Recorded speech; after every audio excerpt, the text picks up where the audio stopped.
علم حاصل کرنے میں کتاب کے ساتھ جوڑیں اور تربیت کے ساتھ جوڑیں. اچھا کسب حلال کی بات کی جائے, ایک سوال ذہن میں عائشہ مجھے آیا کہ اس طرح ڈیجیٹل کا دور ہے, آن لائن لوگ کما رہے ہیں اور ایک جائز ذرائع بھی ہے کہ وہاں سے حلال کما سکتے ہیں, جبکہ آپ نے بات کی لوگ سوشل میڈیا پر ٹائم ضائع کر رہے ہیں کہ نوجوان کما بھی سکتا ہے, آپ کو ان کے اس سے تعلق بھی ہے, کیا کہتے ہیں؟ سر بہت سارے ایونیو اوپن ہوئے ہیں, اور کووڈ کے بعد تو پاکستانی, جیسے میں نے شروع میں کہا, پوری دنیا میں اور خصوصاً تیسری دنیا جیسے پاکستان ان میں سے ایک ملک ہے, یہاں یہ شعور آیا ہے جیسے آپ نے کہا, اور سرور بھی آ رہا ہے. وہ نوجوان جنہوں نے سمجھا ہے کہ آن لائن 2 گھنٹے 3 گھنٹے کام کر کے کما رہے ہیں, اور میں بہت سارے نوجوانوں کو جانتا ہوں جو صرف 2 گھنٹے آن لائن پڑھا کے, کانٹینٹ رائٹنگ کر کے, آرٹیکل رائٹنگ کر کے, ڈیزائننگ کر کے, اور ڈیزائننگ کے, ایڈیٹنگ کے, ویڈیو ایڈیٹنگ کے چھوٹے چھوٹے کورس ہیں. اس کے علاوہ ورڈ پریس ہے, یہ ایک لینگویج ہے جس میں ویب سائٹس بنتی ہیں, بہت آسان ہے,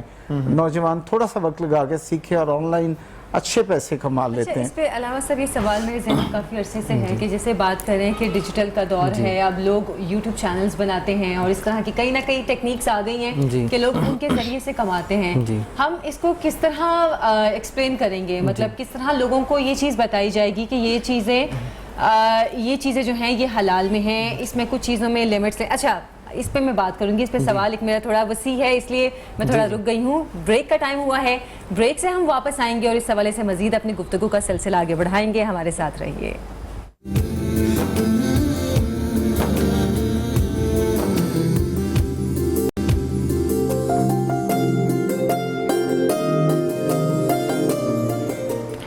بریک کے بعد آپ کو ایک بار پھر سے خوش آمدید کہتے ہیں. ناظرین آج کے ہمارے پروگرام میں ٹاپکس کافی زیادہ تھے, 2-3 ٹاپکس تھے, لیکن کسب حلال ایسا ٹاپک ہے, اتنا وسیع ٹاپک ہے, اس پہ کوئی نہ کوئی سوال ذہن میں آ جاتا ہے جو کہ آج کل کے دور کے حوالے سے ہے, اور ہم چاہتے ہیں کہ ہمارے ساتھ علامہ صاحب موجود ہیں تو ہم ان سے وہ سوال پوچھیں ہمیں, تاکہ جواب پتہ چل جائے کہ جو چیزیں ہمیں نہیں معلوم ان کے حوالے سے ہمیں تھوڑا علم ہو جائے. ہم بات کر رہے تھے بریک سے پہلے ڈیجیٹل جو آج کل چل رہے ہیں, کیا کہنا چاہیے ان کو کہ کمائی کے ذریعے ہیں, کہ ڈیجیٹل کے ذریعے آپ موبائل کے ذریعے لوگ کما رہے ہیں, یوٹیوب چینلز بنا رہے ہیں, کئی ایسے ذریعے نکل آئے ہیں موبائل ایپس کے تھرو. ایکچولی میں یہ بات کہنا چاہ رہی تھی. ایک چیز جو نکلی ہوئی ہے ٹک ٹاک, اس کے حوالے سے علامہ صاحب آپ سے بات کرنا چاہے تھے. لوگ ٹک ٹاک کے ذریعے بہت کما رہے ہیں. ہم بات کریں کسب حلال کی کہ کسب حلال کے ذریعے کون کون سے ہیں. کچھ عرصہ پہلے تک یہ چیزیں بالکل بھی نہیں تھی, لیکن اب کچھ سالوں میں یہ چیزیں ایک دم سے ایسے جیسے پانی کے بہاؤ کی طرح آئی ہیں. تو کیا ان ایپس کے ذریعے جو کمائی ہوتی ہے لوگوں کو, اس کو ہم کسب حلال میں لیں گے؟ جی بسم اللہ الرحمن الرحیم. آج کا یہ سوال جو ہے ہر عام و خاص سے اس کا تعلق ہے, اور میں اس پہ 2-3 چیزیں بڑی واضح کرنا چاہتا ہوں. ایک سب سے پہلے یہ ہے, شریعت کے جو اصول ہیں, ضوابط ہیں, حد میں رہتے ہوئے جو بھی آپ کام کریں گے شریعت اس کی اجازت دے گی. صحیح. جیسے ہی آپ شریعت کی حد کو کراس کریں گے تو پھر شریعت آپ سے پوچھے گی کہ یہ حلال ہے, یہ حرام ہے. یہ دیکھیں, ڈیجیٹل مارکیٹنگ کے حوالے سے بہت سی دنیا اب کام کر رہی ہے. پاکستان میں تو اب آیا ہے, باہر کی دنیا بہت دیر پہلے شروع ہو چکا تھا, اور دیر آئے درست آئے. میں بالخصوص اپنی ان بیٹیوں سے اور بہنوں سے کہوں گا, ان کے لیے یہ بڑا سیکیور ہے. جو دفتر نہیں جا سکتی اور باہر نہیں نکل سکتی, ان کے باقی معاملات ہیں, اگر وہ دفتر کی نظروں سے باقی لوگوں سے بچنا چاہتی ہیں وہ گھر بیٹھ کے اپنا کام کر سکتی ہیں. آپ کی بات کرتا ہوں, یہ آن لائن ورکنگ, لیکن مس کا سوال جو ہے وہ عائشہ یہ کہہ رہی ہے کہ ہم ایپ کی بات, ٹک ٹاک کے والے سے یہ بات ہے نا, وہ اس وقت سب لوگ ہمیں تنگوش ہوں گے. جی میں پہلے ٹک ٹاک پہ آتا ہوں. وہ یہ ہے کہ ہاتھ میں رہتے ہوئے اگر کسی کو کے چہرے پہ مسکراہٹ لانے کے لیے, کسی کو ہنسانے کے لیے, آج کے مارا ماری کے دور میں جو نفسا نفسی کا عالم ہے, ہر شخص پریشان ہے, ظاہر و باطناً پریشان ہے. اگر وہ خوش ہو جاتا ہے لمٹ میں رہتے ہوئے, حدود و قیود میں رہتے ہوئے, تو ٹک ٹاک جائز. مطلب آپ کہنا چاہ رہے ہیں کہ اگر آپ اس پہ کوئی غلط کام نہیں کر رہے ہیں جس سے کسی کو خوشی مل رہی ہے, کسی کے چہرے پہ مسکراہٹ آ رہی ہے, آپ کو کام کرنے اس کا اگلا سٹیپ یہ ہوگا, پھر جائز ہے. آپ مجھ سے جائز نہ کروائیں, پہلے میری پوری شرائط سن لیں پھر میں اس کو جائز کروں گا. اگر ٹک ٹاک کے ذریعے صرف کسی کو خود ہنسنا اور کسی کے چہرے پہ تبسم لانا مقصود ہو, لمٹ میں رہتے ہوئے, اور اس کے ساتھ دوسری چیز ضرور ہے, اگر آپ کسی کی تذلیل کر رہے ہیں اور کسی کی انسلٹ کر رہے ہیں تو ہرگز جائز نہیں ہوگا.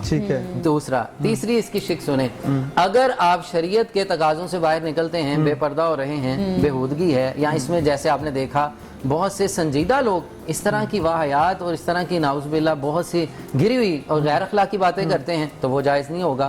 بہت سے پڑھے لکھے لوگ, بہت سے پڑھی لکھی بچیاں, میں ان سے کہوں گا وہ نہ جانے میں, انہیں خبر نہیں ہے, میں ان سے التماس کرتا ہوں, ہاتھ جوڑ کے التماس کرتا ہوں, اچھے خاندان کی ہیں, پڑھی لکھی فیملی سے ہیں, وہ اپنے آپ کو اس طرح نہ کریں. اس سے پھر اس کے نقصانات بھی آپ کے سامنے. بہت سی بچیوں نے آ کے کہا صرف ایک ٹک ٹاک کی وجہ سے انہیں طلاق ہوئی, ٹک ٹاک کی وجہ سے ان کو رشتہ نہیں مل رہا, اس ٹک ٹاک کی وجہ سے وہ شاید وہ اپنا فیم حاصل کرنے کے لیے یا اپنی چند پیسوں کی کمائی کی وجہ سے وہ اپنا پورے کا پورا کیریئر فیوچر تباہ کر بیٹھے ہیں. ٹھیک ہے, تبسم کے لیے, فرح کے لیے, وسیع خوشی کے لیے لمٹ تھی, ادھر تک رہ جاتے. جب انہوں نے لمٹ کراس کی اپنی زندگی تباہ کر بیٹھے ہیں, اپنا فیوچر تباہ کر بیٹھے ہیں. بالخصوص بیٹیاں, آپ اس کو جو وہ کمائی اس میں سے آ رہی ہے اس کو آپ کس طرح کہیں گے؟ کیا ہم اس کو حلال کے اس میں کہیں گے کہ یہ حلال رزق کما رہے ہیں؟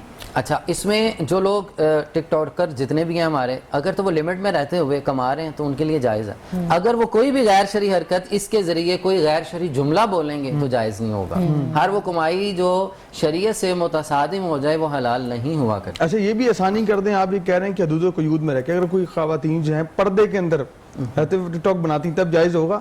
خواتین دیکھیں, اگر وہ اپنے لیے بنا رہی ہیں اپنے پاس رکھے تو ٹھیک ہے, نامحرم دیکھیں گے تو گناہ ہوگا نا. کیوں بنائی اس لیے رہی ہے کہ لوگ دیکھیں؟ تو لوگوں کو کیوں دکھا رہی ہے, وہ خود دیکھے, اپنے میاں کو دکھائے. اچھا چلیں, پھر ناجائز ہوگا نا, یہ ناجائز ہی ہوگا. بالکل ٹھیک ہے, بڑا اچھا جواب دیا. اور ہم نے ایک سیگمنٹ آپ سے کہا تھا کہ ہمارا سیگمنٹ ہے گوشہ درود. یہ پہلا سیگمنٹ ہے کسی ٹرانسمیشن کے اندر کہ ہم نے پہلی بار رکھا ہے گوشہ درود کا سیگمنٹ. کہ ہماری کوشش یہ ہے, ہماری کتنا سی کاوش ہے کہ پورے پاکستان کے اندر جہاں جہاں بھی لاہور رنگ کی نشریات دیکھی جا رہی ہے, ہم سب ایک بار مل کر آقا مولا کی بارگاہ میں درود کا نذرانہ پیش کریں. کیا ہم نے درود شریف پڑھا؟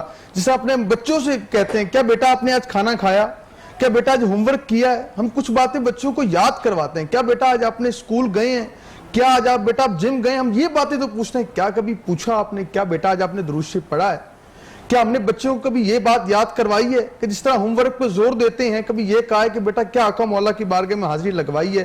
تو ہمارا مقصد, ہماری کوشش, ہم سب پوری ٹیم کے جتنے افطار رنگ کی جو نشریات ان سب کی کوشش ہے کہ اس سیگمنٹ کے ذریعے کوئی ایک شخص ہماری سیگمنٹ سے درود کا عادی ہو جائے گا. تو خدا کی قسم ہمارا یہ سیگمنٹ کرنا, ہماری یہ کوشش کرنا, ہماری اللہ کریم قبول فرمائے, ہماری یہی ایک کوشش ہے کہ ہر شخص درود کا ذاکر بن جائے.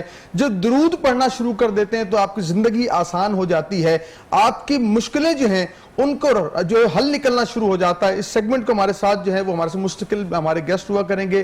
محمد یوسف صاحب ہمارے ساتھ ہیں, خوش آمدید کہیں. یوسف بھائی, آج پہلا دن ہے آپ کا ہماری نشریات کے اندر, پہلا رمضان ہے. آپ کیوں خیال آیا کہ گوشہ درود پہ بات کی جائے, درود کے فضائل پہ بات کی جائے, کیا فرمائیں گے آپ؟ بسم اللہ الرحمن الرحیم. سب سے پہلے تو لاہور رنگ کا شکریہ اور آپ کا شکریہ کہ آپ نے ہماری سجیشن کو قبول کیا کہ ہم ایک ایسا گوشہ قائم کرنا چاہتے ہیں رمضان کی اس ٹرانسمیشن میں کہ پورے پاکستان میں جو بھی ہمیں دیکھنے والے ہیں وہ اپنے گھروں میں یہ شیڈول بنائیں کہ اپنے بچوں کے ساتھ بیٹھ کر 5 سے 10 منٹ نکالیں اور روزانہ درود پاک آقا دو جہاں علیہ الصلوۃ والسلام کی بارگاہ میں پیش کیا جائے. صحیح. درود پاک پڑھنا آپ کو پتہ ہے کہ آقا دو جہاں علیہ الصلوۃ والسلام پر درود پاک پڑھنا یہ اللہ رب العزت کی سنت ہے. میں آج یہاں پہ روزے کی حالت میں ہوں, ہم تھوڑی دیر پہلے وقفے کے دوران نماز پڑھنے کے لیے گئے, تو یہ وہ احکامات ہیں جو اللہ نے ہمیں کہے ہیں کہ ان پہ عمل کرو. لیکن اگر ہم یہ پوچھیں کہ اللہ کیا تو ان پہ عمل کرتا ہے؟ قرآن میں تو یہ کہتا ہے کہ لما تقولون ما لا تفعلون, تم ایسی بات کہتے کیوں جس پہ عمل نہیں کرتے؟ تو مالک کو ایسا کام بتا, انسان کی تخلیق کا مقصد یہ تھا کہ وہ تیرا قرب حاصل کرے, تو کوئی ایسا کام بتا کہ جو تو خود بھی کرتا ہو. تو اللہ رب العزت نے ہمیں یہ بتایا, قرآن پاک میں ہی بتایا کہ وہ کام جو میں خود کرتا ہوں میرے فرشتے کرتے ہیں, وہ ہے آقا دو جہاں حضرت محمد مصطفیٰ پہ درود پڑھنا. تو یہ وہ کام ہے جو رب کی سنت ہے. ہم یہ چاہتے ہیں کہ ہم اس ٹرانسمیشن کے ذریعے لوگوں کو درود پاک کی طرف راغب کریں. اور وہ یہاں پہ میں ایک کتاب آپ کی نظر کرنا چاہوں گا کہ درود پڑھتی ہوئی ساعتوں کے جھرمٹ میں ہمارے اس لاہور رنگ کا مقصد کیا ہے گوشہ درود قائم کرنے کا. تو اسے ریاض حسین چودھری نے اپنی کلام میں لکھا ہے کہ درود پڑھتی ہوئی ساعتوں کے جھرمٹ میں ثنا کے پھول لبوں پہ سجانے آئے ہیں کہ ہم حضرت اویس کے دندان پاک کی لو سے چراغ عشق محمد جلانے آئے ہیں. ہماری اس نشست کا مقصد صرف یہ ہوگا لاہور رنگ کی اس نشریات کے اس سیگمنٹ کا مقصد یہ ہوگا کہ لوگوں کے دلوں میں آقا دو جہاں علیہ الصلوۃ والسلام کی محبت کے چراغ روشن ہو جائے. اور درود پاک ہمارے نفسیاتی مسائل کا حل بھی ہے. صحیح. اگر آپ اس طرف یعنی کہ ثواب اور اجر اور اس سے گناہوں کی معافی اور درجات کی بلندی یہ اپنی جگہ بجا آقا دو جہاں علیہ الصلوۃ والسلام نے صحیح حدیثوں میں اس کے بارے میں ارشاد فرمایا اور تمام اس بات پہ متفق ہیں کہ درود پڑھنا اللہ کی سنت ہے. اور جب آپ اللہ کی سنت پہ عمل کرتے ہیں اور یہ ایک ایسا عمل ہے کہ جو ہر صورت میں قبول ہے. جی. میں نے نماز پڑھی, اگر میں نے نماز آپ کو دکھانے کے لیے پڑھی تو اس میں ریا آ گئی تو قبول نہیں ہے. حتیٰ کہ میں اگر شہید ہو رہا ہوں اس نقطہ نظر کے ساتھ کہ لوگ مرنے کے بعد مجھے شہید کہیں گے تو میری شہادت بھی میرے منہ پہ دے ماری جائے. اچھا, یہاں پہ آپ کی ایک بات پہ میں ایک سوال پوچھنا چاہوں گی کہ آپ نے کہا کہ نماز پڑھی اور اگر اس میں ریا آ گئی تو نماز قبول نہیں ہے, لیکن فرض عبادت کے حوالے سے تو یہ کہا جاتا ہے کہ وہ لوگوں کو دکھا کے پڑھی جا سکتی ہے کیونکہ لوگوں کو ترغیب ملے کہ لوگ بھی اس عبادت کی طرف رجوع کریں. نہیں, اس میں ترغیب ملنا ایک اور کنسپٹ ہے, اور یہ کہ ریا اس معنی میں ہم لے رہے ہیں کہ لوگ آپ کو نمازی کہیں, لوگ آپ کو تہجد گزار کہیں, لوگ آپ کو حج کر آ ہے تو لوگ میں حاجی صاحب, لوگ ہمیں حاجی کہیں. کوئی نہ کوئی لقب مل جائے. اس نقطہ نظر سے اگر آپ لوگوں کو دکھانے کے لیے پڑھ رہے ہیں تو وہ آپ کے منہ پہ اللہ رب العزت. اچھا, آج کون سا درود ہمارے دیکھنے والوں کو جو ہے نا وہ آپ بتا رہے ہیں یا اس حوالے سے؟ سب سے پہلے تو آج آغاز ہم درود ابراہیمی سے ہی کریں گے کہ درود ابراہیمی جو ہے نا جو وہ درود جو نماز شریف میں ہم پڑھتے ہیں, نماز میں پڑھتے ہیں, درود ابراہیمی کے حوالے سے ہی گزارشات ہیں کہ آپ کنسپٹ یہ دینا چاہتے ہیں کہ دیکھیں اس میں جو آگے بات کر رہا تھا کہ درود پاک ایک ایسا عمل ہے جو ہر صورت میں اللہ رب العزت قبول کر لیتے ہیں. مثلا میں یہاں پہ بیٹھا ہوں, میری خواہش ہے کہ میں درود پڑھوں اور لوگ یعنی کہ ریا کرنے کے لیے بھی اگر درود پاک پڑھوں گا تو یہ بھی قبول ہوگا. علماء کرام یہاں پہ تشریف فرمائے, امید ہے اس بات سے اتفاق کریں گے کہ یہ واحد عبادت ہے کہ اگر آپ لوگوں کو دکھانے کے لیے بھی کر رہے ہیں تو اللہ رب العزت قبول فرمائے. اس کی وجہ کیا ہے؟ اس کی وجہ یہ ہے کہ اس میں آپ اپنی ذات کی نفی کر رہے ہیں, اپنے لیے تو مانگ ہی کچھ نہیں رہے. مانگ کیا رہے ہیں آپ؟ درود ابراہیمی میں ہم کہتے کیا ہیں کہ اللہ رحمتیں نازل فرما حضرت محمد مصطفیٰ علیہ الصلوۃ والسلام پر اور ان کی آل پر, جیسے کہ تو نے رحمتیں نازل فرمائی حضرت ابراہیم علیہ السلام پر اور ان کی آل پر. اے اللہ برکتیں نازل فرما حضرت محمد مصطفیٰ علیہ الصلوۃ والسلام پر اور ان کی آل پر, جیسے کہ تو نے برکتیں نازل فرمائی حضرت ابراہیم پر اور ان کی آل پر. اب درود پاک جب آپ پڑھتے ہیں تو آپ اپنی ذات کی نفی کر رہے ہیں, اپنے لیے تو کچھ مانگ ہی نہیں رہے. کیا رہ اللہ کو کیا کہہ رہے ہیں کہ اللہ تو برکتیں نازل فرما, اے اللہ تو رحمتیں نازل فرما. اب اللہ سے مخاطب ہوں, اللہ سے پوچھیں کہ اللہ تو کیا کرتا ہے, تو اللہ تو بڑا واضح کہتا ہے کہ ان اللہ و ملائکتہ یصلون علی النبی یا ایھا الذین آمنوا صلوا علیہ وسلموا تسلیما. علماء کرام بیٹھے ہیں کہ یہاں پہ اللہ رب العزت نے جو صیغہ استعمال کیا وہ مضارع کا صیغہ استعمال کیا ہے کہ میں درود پڑھتا تھا, میں درود پڑھتا ہوں اور میں درود پڑھتا رہوں گا. یعنی کہ کوئی ایسا لمحہ نہیں ہے کائنات میں کہ جس لمحے میں اللہ رب العزت اپنے نبی پہ درود نہ پڑھ رہا ہو.